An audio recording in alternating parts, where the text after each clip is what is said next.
And I am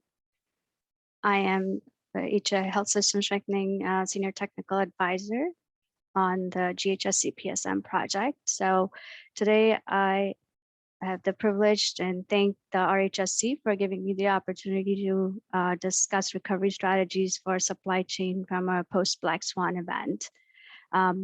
Look forward to your questions. As Safi had mentioned, I will be happy to answer them at the end. And so far, it seems like it's a small group, so hopefully we will have an engaging discussion at the end. Next slide, please.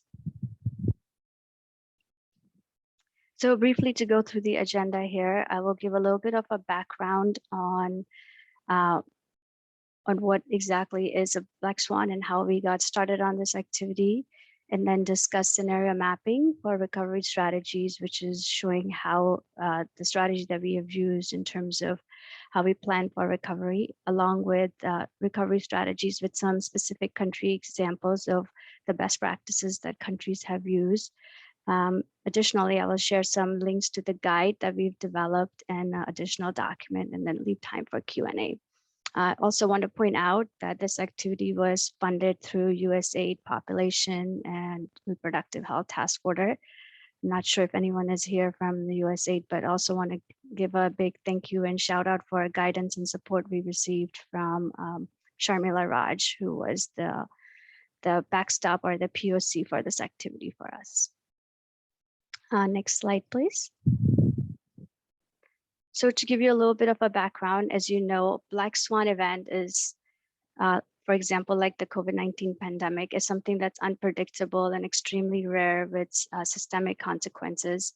In this activity, we focus on scenario mapping, as I'd mentioned earlier, which focuses on looking at product groupings, and it's an iterative planning process. Supply chains can, as we all know, work in supply chain can be disrupted through a couple of different ways. We have a supply disruption as well as a demand disruption. And you could also have a concurrent supply and a demand disruption. And these recovery strategies that I'll be talking about here are based off of learnings from previous Black Swan events. For example, the Ebola crisis in West Africa, as well as the earthquakes that happened in Haiti, as well as in Nepal. So this information has been reviewed and collected, and based on that, we came up with recovery strategies. Next slide, please. As I just mentioned, so some of the background and the lessons we have incorporated from the previous Black Swan events. We looked at the ones I just mentioned, along with a couple others. As we know, there are various types of events will impact in different ways across different types of commodity groups. So not all commodities will be impacted the same way. I don't want to read the slides here, but do want to point out to the last two bullet points, which I think are the most important. That one of the big learnings from the previous events was that recovery is always an iterative process. It's not you plan for recovery one time and then you implement it and that will be the end of it. We know that's not how recovery works. Otherwise, we would have already even recovered from the current Black Swan event, which would be the COVID-19 pandemic. It takes time. Sometimes you make improvements, sometimes you go backwards. So it continues to be an iterative process. And then one of the most important things we learned was that frequent planning and replanning is needed. Again, this itself is not a one-time event. You have to continuously monitor. I think we do that with normal supply chains as well. But during a pandemic or any other Black Swan event, frequent planning becomes even more important. Next slide, please. So in this slide, as you can see, this is the scenario mapping for recovery. This countries can use this as a roadmap for their recovery efforts. As you will see, we have 4 different components that are mentioned here. We start with defining your disruption, analyzing the path to recovery, looking at scenario planning with stakeholders, and then executing your recovery strategy. So let me start us off with step one here, where we start by defining and assessing the disruption. It could be a supply or a demand disruption, as we mentioned earlier. It could be a combination of both. It can also differ by your geography, different type of products that you're looking at, or population. In this step, this is a step where you actually initially identify what kind of disruption your supply chain is experiencing, and then help set priorities that you would have for your recovery efforts, which is most critical. In this phase, we are talking, as the whole entire guide is focuses on the recovery efforts. We're not looking at how you handle a crisis. This is post-crisis as you're trying to recover, and I will share a link for the work that was actually done on developing the emergency playbook, which was done by within the PSM project, but it was part of the Francophone task order, and I'll share a link for that as well for anyone who's interested in learning more about how you actually plan ahead for a crisis. So moving on to step two here, you're analyzing your path to recovery. This involves looking at the data that you may have available and reviewing it and using that information and data to define what might be a possible paths of recovery. As we know, in our field, especially in development, it's not always easy to get our hands on the data. It's not always actually available. So the key here is to use all the data that is already available, and use that to make informed decisions, to make your assumptions.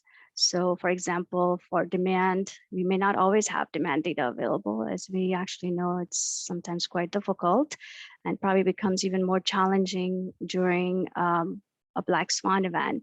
So you collect, if it's for demand data, you're looking at your consumption reports, dispensing logs, you make your assumptions, you gather whatever information may be available.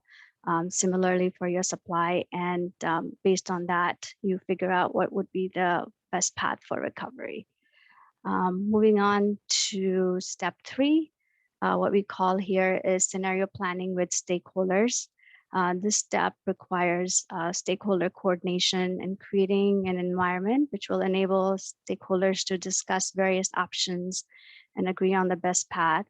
Of course, this will require a lot of consensus building, because we know all stakeholders don't always agree with what might be the best path, but this is an opportunity for them to come together to determine what would be the best path forward. And I think that's why after you do the planning with stakeholders, you actually conduct your scenario planning, which requires you to come up with your different options that might be available. And then you plan for which one you want to use. And then you plan for your path for recovery based on what you think might be the best way forward. Again, being an iterative process, it won't end just because you chose one path. It may not work, so you may go back and having to reassess. And of course, this is also the step where you look for any potential risks. And then the next phase is executing the recovery strategy. This focuses on whatever you might have agreed upon with their stakeholders, involving each stakeholder's roles and responsibilities, and determining your best path forward for recovery while executing at the same time, making any adjustments that you might need to for your supply and demand. And as you will notice, this loop doesn't really end here. As an iterative process, going back to what I mentioned earlier, if the strategy that you are implementing works, then you continue with that, and that becomes your new normal. However, if that's not the case, as you will notice here, if it's not working, you go back to step two and analyze again and reassess the current situation and what might be a better option to move forward with that. So you continue with the cycle till you determine what might be the best way forward. And again, you assess and reassess, and you can rerun your scenario mapping again as needed. Next slide, please. So here I will talk a little bit about what might be some of the recovery strategies when you're experiencing a demand disruption. These are strategies that countries can discuss with their stakeholders and come up with their agreed upon recovery plan. As you will notice here on the side, wonder why I'm using the same scenario mapping here. This part of determining your recovery strategies for demand happens at the stage 2 and 3 of the scenario mapping. As you know, demand disruptions are usually detected through consumption reporting, and which can take a few reporting cycles to identify depending upon each country context and how robust their existing systems might be. So, for example, during a black swan, you may receive some inaccurate demand signals that can cause overstock or understocking, time lag in trying to get these reports, consumption reports, can take a while. So you have to make sure that you're able to get access to that information. Basically, you start off by categorizing your demand disruptions. So for example, you may be having a demand disruption because there's not sufficient supply available because the demand has gone up. It could be because people have moved around. They may have been displaced because there was, for example, an earthquake. So things like that. And people maybe, if you think about the Ebola epidemic, or the current and the COVID-19 Black Swan, people are fearful of wanting to access health facilities or access services. So that could lead to not people not actually accessing services. So the demand can go down for certain products and then up for certain products. So you determine, you basically categorize what would be your demand disruption.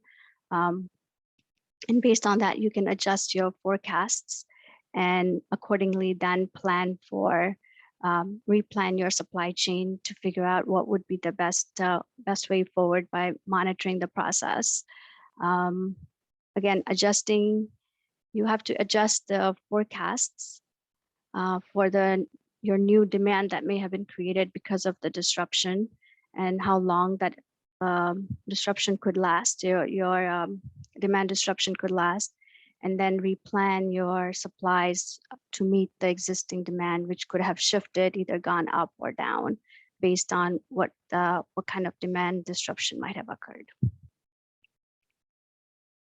As we know, normally, demand forecasts are done for about 24 months to 36 months, and supply plans are monitored usually quarterly, but especially in these cases, it's advisable for supply plans to then be monitored more frequently, maybe even monthly monitoring, and revisiting the assumptions that have been put together for the demand. So, all right, moving on to the next slide, please. Great. So similarly to the supply disruptions, these are also strategies that countries can discuss with their stakeholders to come up with their agreed upon plans specific to addressing any supply disruptions. In this case, unlike your demand shocks, which take a while for a supply chain to determine or identify, I should say, supply side shocks can be felt more immediately, as it says here. You can they present at the manufacturing and distribution level. You may have, for example, we experienced during COVID-19 as well, factories shutting down or suppliers not being able to supply when we had shutdowns in places from where we get most of the public health commodities that are coming in for places like China and India. When the countries were completely shut down, or we had bottlenecks with transportation. If you remember, it was difficult for all the supplies to come through from certain countries. We had road closures, lead time, for some products, we still continue to experience really long lead time and clogging at the ports. So in this case, countries can then examine their, or re-examine, I should say, their country strategies, recovery strategies, and do more frequent planning. Again, this also happens at the same time, and it's stage 2 and stage 3 of the scenario mapping. Next slide, please. So I talked about recovery strategies for both the demand as well as supply. And I think they also had mentioned that there's also disruptions that happen when both your supply and demand are impacted at the same time, as we have seen most recently during COVID-19 as well, where demand for certain products is going up, but we don't have enough supply. One of the best examples, I was thinking, what would be a good example to give for the presentation? And I was thinking about, one of the things you could look at is for the request for PPEs. And initially there were not enough PPEs available. Same with, for example, a very US-based example, toilet paper or hand sanitizers. There was a huge spike in demand and there was not enough supply available. So supply chains were impacted both by demand and supply. So in those cases, it becomes even more important for us to adjust the demand and calculate new supply requirements. Not that it's not important at any other time, but I think it becomes even more crucial when you're being impacted by both demand and supply disruptions. And again, in this as well, you still use the scenario mapping that I had just gone through earlier by defining your disruption, looking at what would be the best way for recovery, and then doing the consensus building in collaboration with your stakeholders to plan for your recovery strategies, and going through the same the loop of scenario mapping again.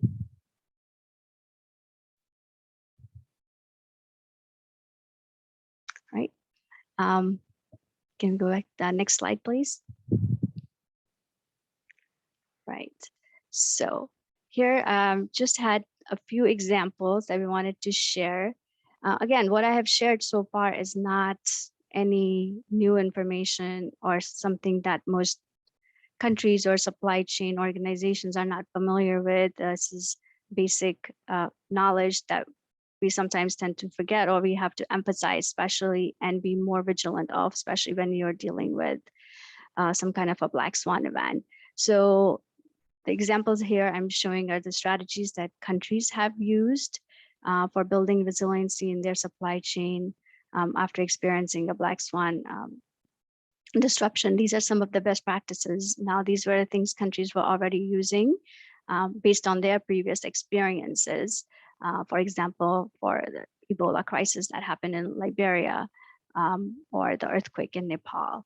So again, these were things that countries had learned from their previous experiences, and it was good to see them actually using their past experiences to monitor the current black swan COVID-19. So their previous experiences actually led them to create systems and structures that previously did not exist and have proven to be quite useful during the current COVID context. So for example, after the Ebola crisis in Liberia, they were aware of the disruptions that were caused and can occur because you have limited mobility during a pandemic, as they had experienced during Ebola, for example.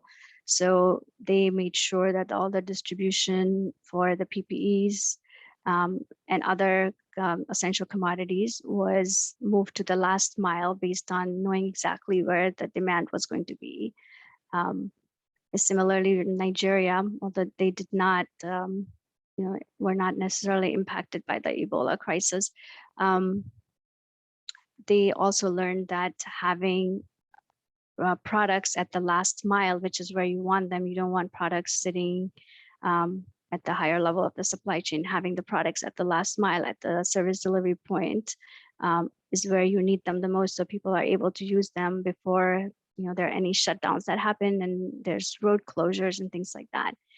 And then similarly for Nepal, after the they experienced, they had the earthquake, they realized that it was really important to have access to information.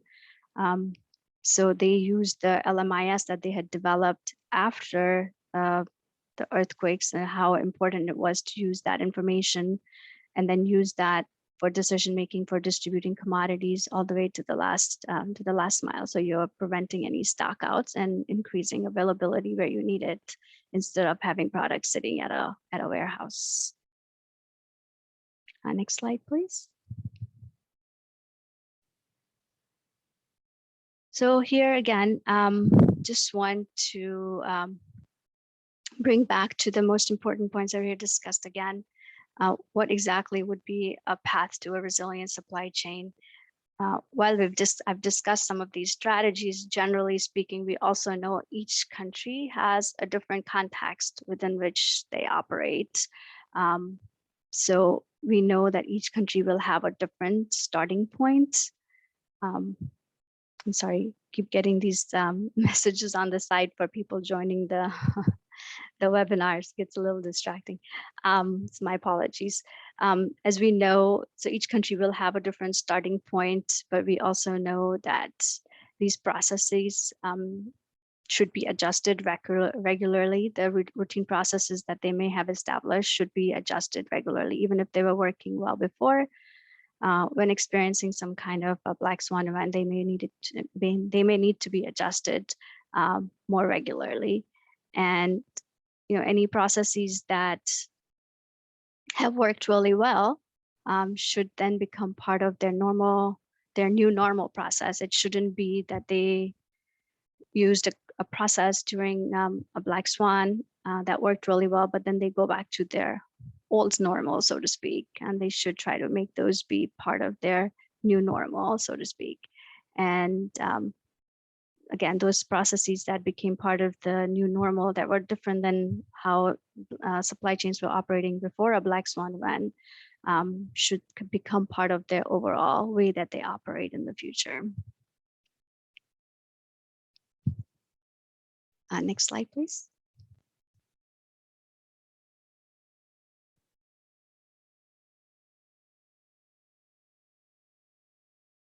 Great.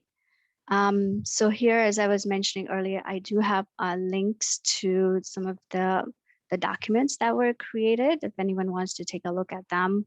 The first one is a link to our field guide as a 2-pager summary document that was created, and these are all available through these links here, and we'll be happy to share them in the chat if that's easier. They're available in of course, in English, Spanish, Portuguese, and French. There's also a short, really nice 2-pager.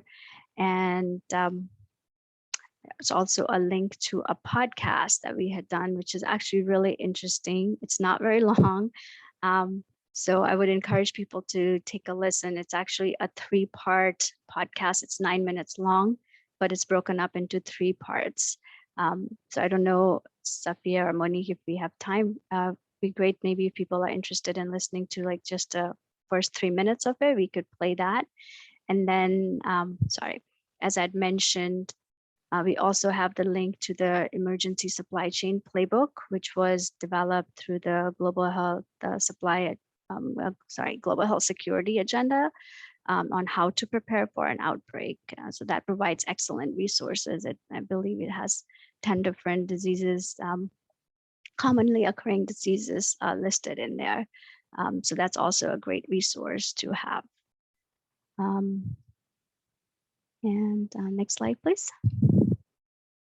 And that's all I have for my presentation. And I'd love to have a great discussion with, I know we have some, I had seen initially some familiar names who have joined and some new folks. So happy to take questions from everyone. And then again, Safia, Monique, if you think you want to play the short podcast, we could do that just to give people a sense of what it's like. Otherwise, I'm open for questions. Thank you very much, Chaya. That was a great presentation. So First of all, thank you for preparing it and sharing it with us today. I don't see any questions in the chat right now, but I'd like to throw the floor open for any of our guests who would like to ask Jaya some questions about her presentation.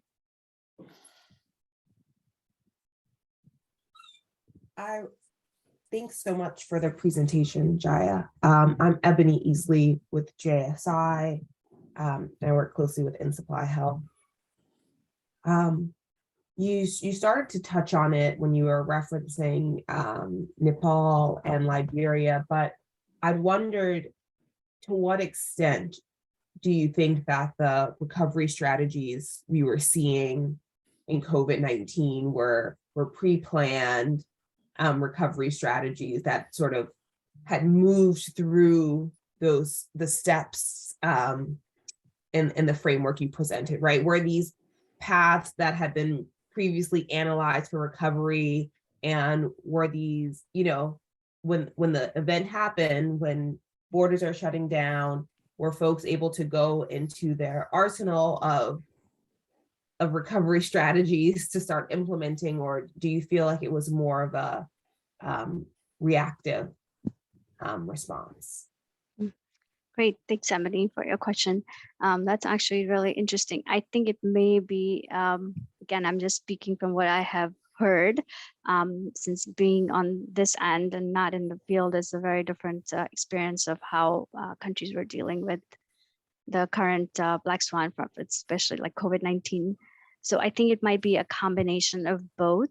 Our strategy guide was written as the COVID pandemic, was happening. So it's not that they were readily available for people right when it happened, that this was the impetus for having something available for future black swan events as well. So I think countries did go into their own arsenal of, as you put it, their strategies that they may have available. I also know that some of the strategies, for example, ensuring that products are available at the last mile, doing more frequent planning and supply planning, were some of the best practices that the GHS CPSM project had also been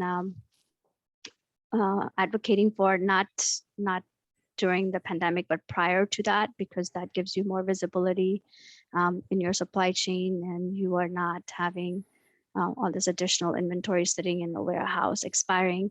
So those were some of the best practices I know that the project was encouraging countries to use. So I think it was probably a combination of a few things that happened. But I also think because of the pandemic, in some places it made it a little easier to be able to use some of these strategies, when in the past it might have been a little more difficult, because everyone knew this was an emergency, and there needed to be a little bit more flexibility. And that was one of the things I actually didn't say. All of this can only happen when supply chains and the supply chain managers are flexible and are willing to adapt to the changes and adapt quickly. So I don't know if that answers your question. I hope it does. It does. Thanks. Okay. I did raise a second question, but I don't want to jump the queue if someone else. Well, I don't see anyone else in the queue, Ebony, so why don't you go look, ahead? we have a hand. Yeah, Tama raised her hand. All right, well, go ahead, Tama. Your question, please. Yes, thank you. And sorry, I right after my question, I'll pass it back on to you. But first of all, just kudos, Jaya, for such a great presentation. Really timely, as we know, we're moving towards a war with recurrent emergency that would certainly disrupt supply chain. You did mention something that caught my attention, and I thought was also very important in the process of recovery, which is studying the recovery pathway, right? We know that as we are studying the disruption, we are hoping, at least in the best case scenario, that we'll have a recovery pathway and that it can be very clearly defined, but sometimes that's not the case, right? We see it with COVID, we're continuously having bouts, sometimes the pandemic would kind of slow down, but then again increases, and that would again create further disruption. So I was just wondering, in situations like this, what is your take on it, and what are the potential solutions? Thank you. My take, I would be leading supply chain efforts for some for the United States or someone else if it was all based on my take.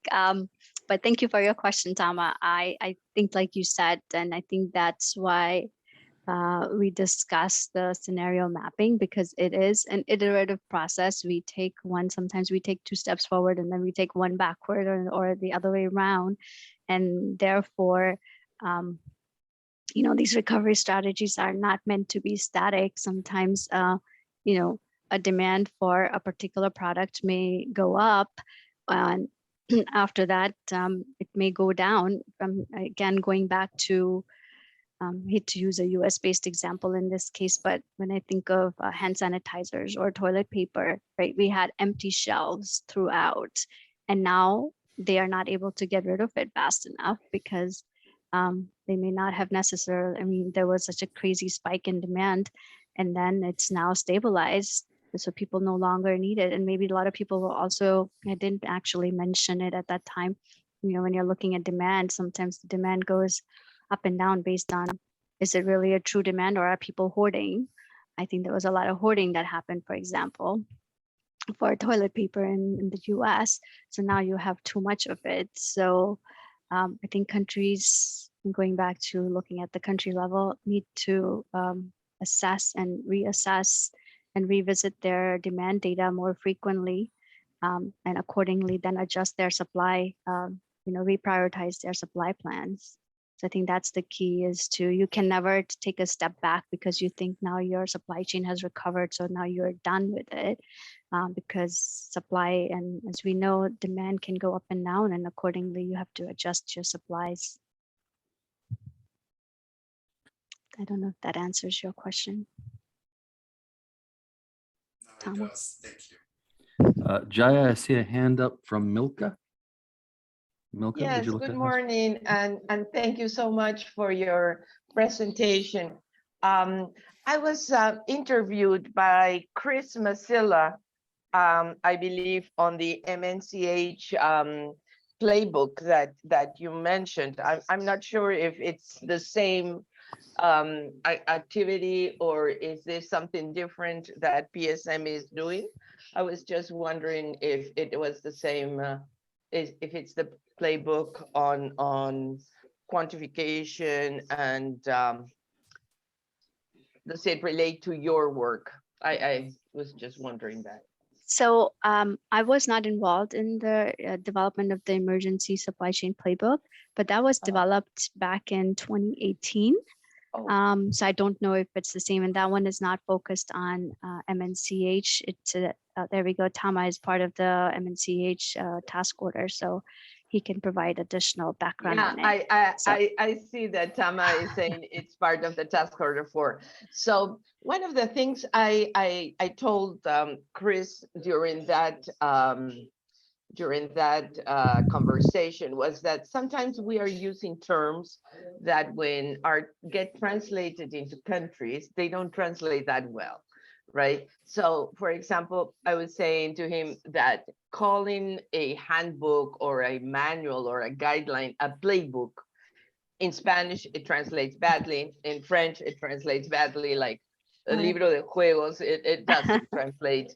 So that's one of the things I wanted to point out, that sometimes we're using terms in English that are well understood probably in the North, in the US, but in our countries, they're like, you end up like a black swan event.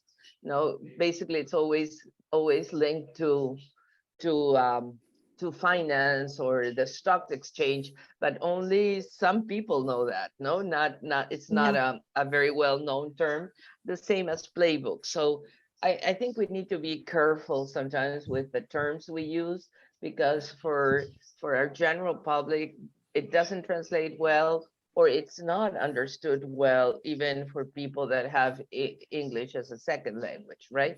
I'm always coming from that perspective of English as a second language.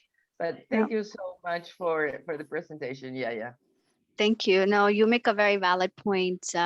I was actually going to change the name of the presentation to just recovery strategies from supply chain emergencies, but it's too late because we've already done the advertising for it, and the guide. That's what the guide says as well. But you make a very valid point, and now I'm curious because we have it translated, as I mentioned, in different languages as to what the title says for the Portuguese, French, and Spanish versions.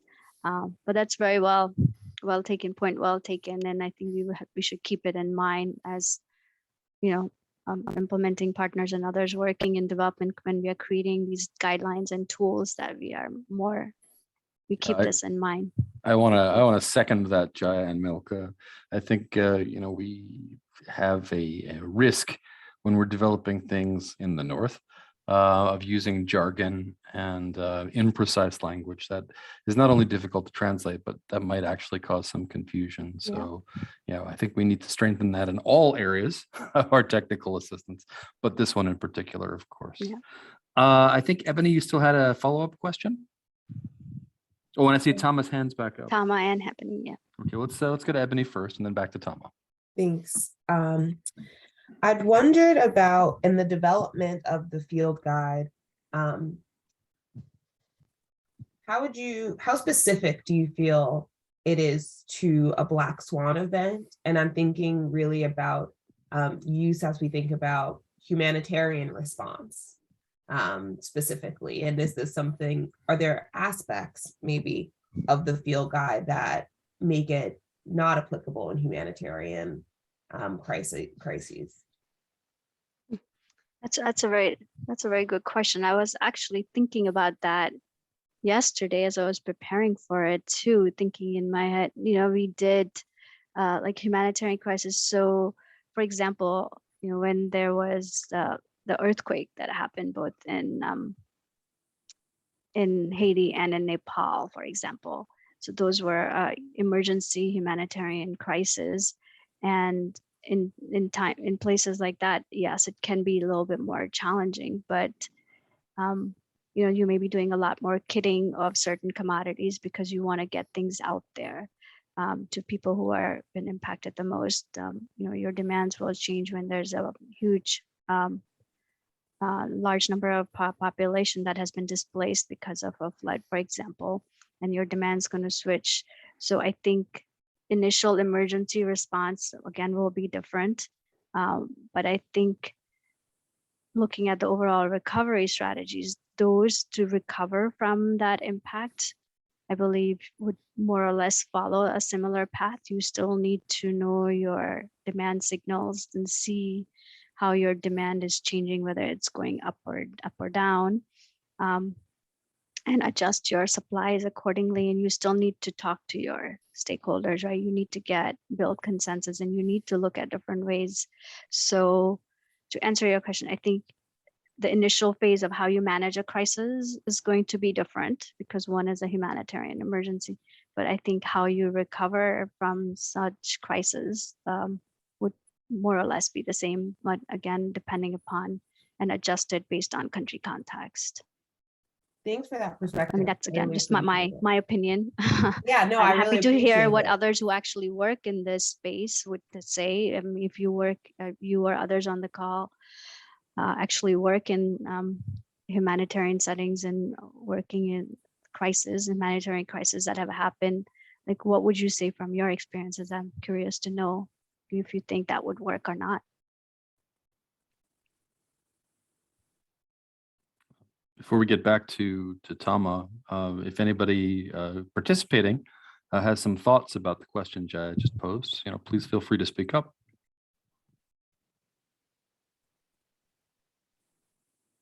I know some of us may have worked in disaster preparedness or in recovery. So, if anybody has a individual anecdote or experience they'd like to share.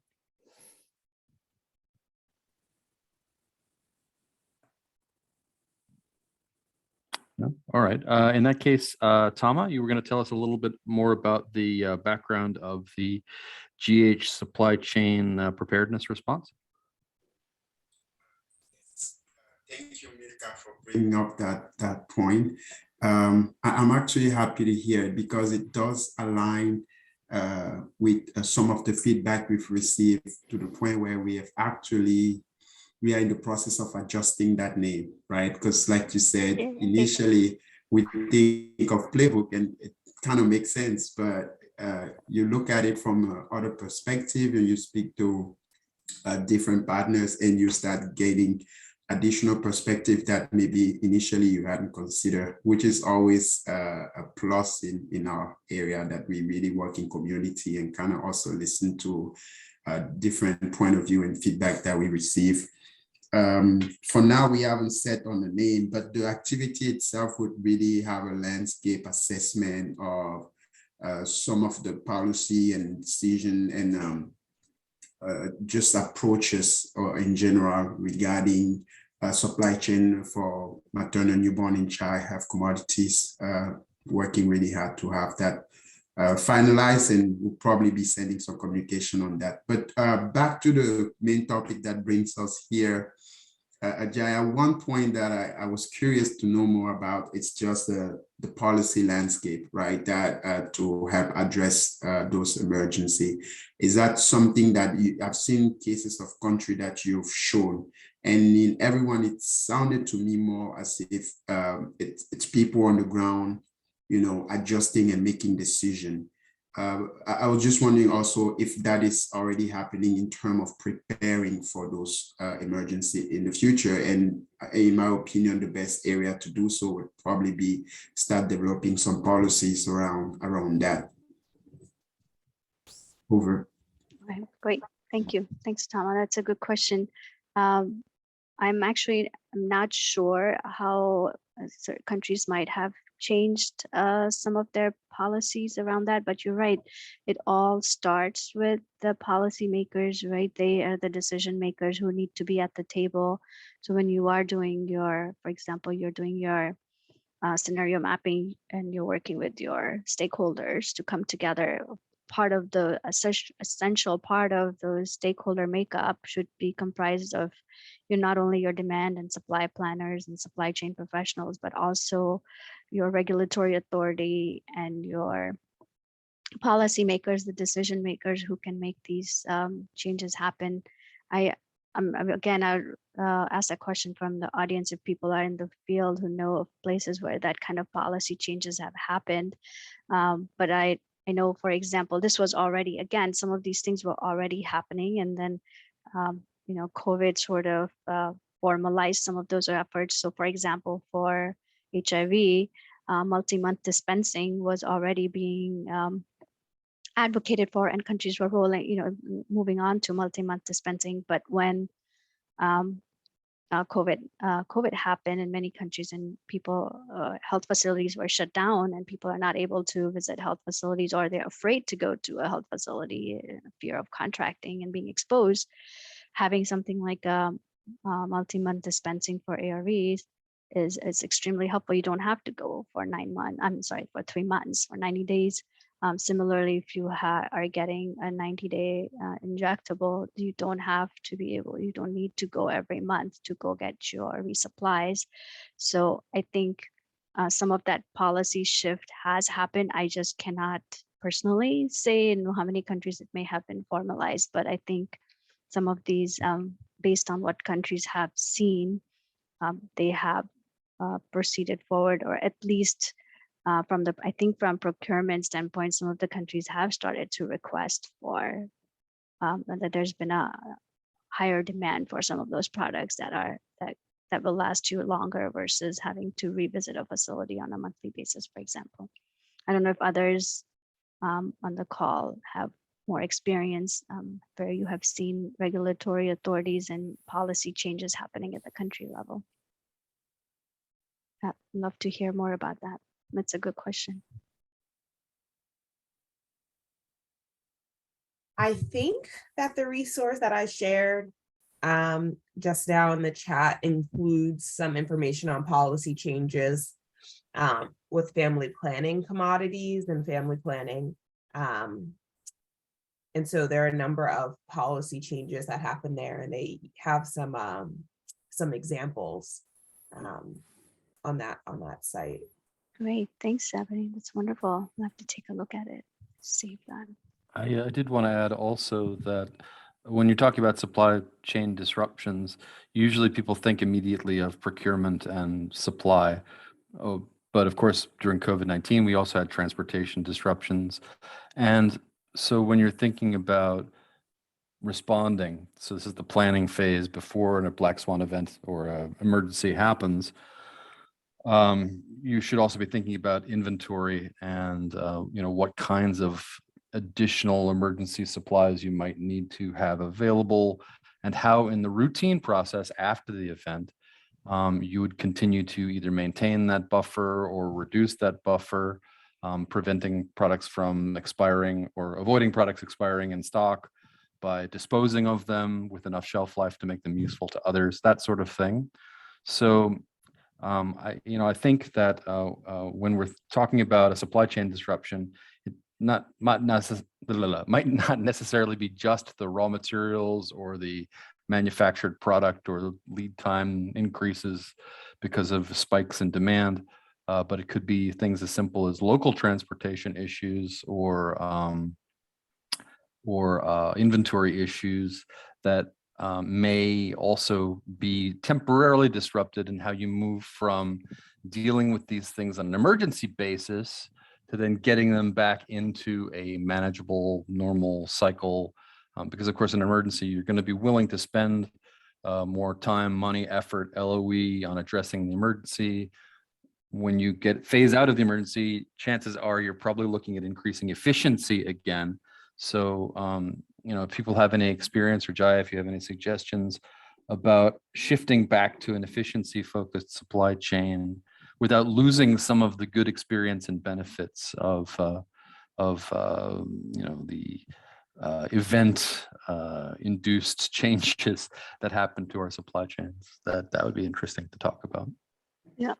So I just see that Tidian is just posted in the chat that there's been more attraction for local manufacturing, for example, Sure. in Africa as a result of for COVID-19, vaccines were That's managed right. globally.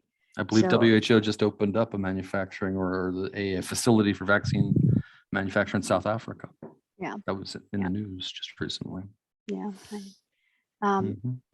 So I'm sorry. So to your question, John, you were talking about what maybe some of the ways at the local level, what countries are doing, not looking at the supplier level, but more at the country level, what countries have been doing to manage their inventory, whether it's having additional stock or risk of expiry. Is that right? Sure. For example, if they have like a emergency stock that a PPE is probably the best example, where you might have certain products that you're going to need to have additional commodities in the event of an emergency, and that may apply to certain essential medicines or vital medicines as well, but that you don't want to, as you shift away from the emergency response back to the recovery phase, what are some of the things that might be happening on the ground to help make that transition effective? Yeah. So like a couple of things I have heard of is, a lot of places were trying to do where applicable, again, the policies allowed them in country to do redistribution of commodities within the country to places where there is a higher demand or higher level consumption for those essential medicines. So doing a lot of that redistribution, and unfortunate or moving it to hospitals and larger health facilities where they would need it, so instead of having them expiring at the central medical store level. But unfortunately, not all countries are always successful that way, because you do end up sometimes having a huge stock of commodities that then expires because there was the demand for that may have gone down, or people may have moved around, or just in general the demand has decreased.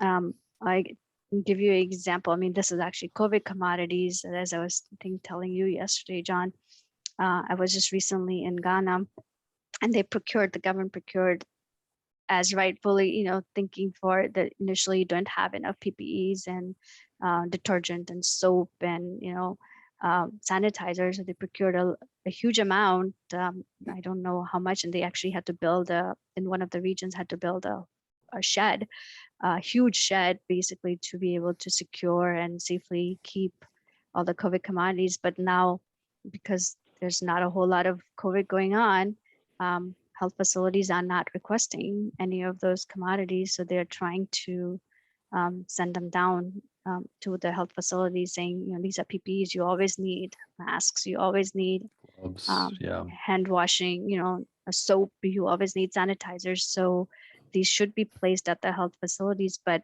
again, I didn't visit a health facility. I was just at a regional medical store to know what health facilities are saying. And do they have way too much? And then the RMSs are just pushing them down because they don't want to have it, or or if they don't, they're just not requesting it because they're thinking they no longer need it. I mean, I had seen similar case after Ebola in Liberia, where they had like room after room filled with PPEs. They're like, we no longer have Ebola. We don't need it. Like, we want to get rid of it, but we can't. And it's like, you just never know where there might be a new, no one knew at that time there would be such a thing as COVID-19 might happen. So I think redistributing is one of the big things. Otherwise, I think it ends up expiring. And a positive example was, I had heard from one of our countries that when the roads were blocked between us from South Africa, Lesotho had a huge, now I'm getting confused because the country directors moved from Lesotho to Eswatini. Now I'm trying to remember if he told me it was Eswatini or Lesotho. They had a huge stock of Unigold, and they brought it to the Mozambique. They came to the border with Mozambique, and it was transferred over to Mozambique instead of having it expire in the country. So that was a great use of redistributing across country lines instead of having the product expire because they didn't have enough demand for it. Thank you, Jaya. Now I see we've reached the 2 minutes to the end of our hour, but I just wanted to make a pitch. First of all, to thank Jaya for her presentation again, and to Safia and the team for pulling together this opportunity. As the chair of the System Strengthening Working Group, I'd also like to make a pitch to you, the participants, because we'd like to do more of these kinds of events where people get an opportunity to share their experiences. And so if anyone has something that they'd like to share with the greater group in the form of a presentation or a demonstration, we'd be glad to host that sort of sharing. So please feel free to contact me or Safia directly. But thank you all very much for your participation today. And thank you especially, of course, to Jaya for taking the time to put together the presentation. Thank you. Thank you for the opportunity to present. Appreciated that. I hope it was informative. And again, all those resources are available to anyone who needs them. We're happy to, if you want to send me an email, happy to point you in the right direction as well. Thank you. Safia? Great. Just thank you all very much for participating, and special thanks to Jaya and John. Have a great day. Thank you. Thank you. Thank you. Bye-bye.